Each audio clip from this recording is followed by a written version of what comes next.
And so the message of the Holy Father is very much a message of encouragement.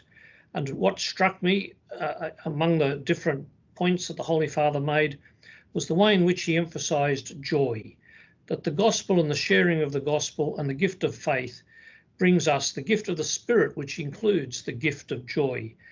The other point that he made that was very powerful was the way in which we share the gospel through attractiveness.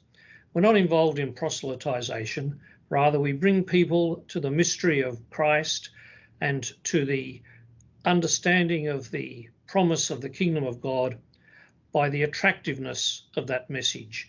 And that comes from the relationships that we form and the way in which we then share our faith. So how then can this message help renew the pontifical missions in Australia? I think in the context of the Australian society, a very secular society, what we're challenged to do is to avoid bureaucracy, to avoid putting burdens on people. The Holy Father is quite specific where he says you shouldn't have formation programs that are so burdensome that people don't find them attractive, but rather we share the faith through the establishment of the relationships among the people around us.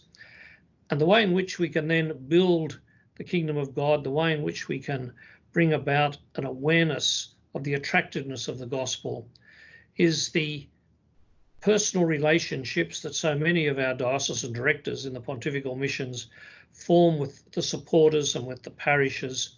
They're all lay directors, and those lay directors then enter into the lives of the people that they come to know. And in that way, they bring the message of the gospel to the people that they meet every day. And that's very much the work of mission. Mission is not something super sophisticated, something that's for the elites, but rather mission is about the involvement of everyone in the life of the church and the world.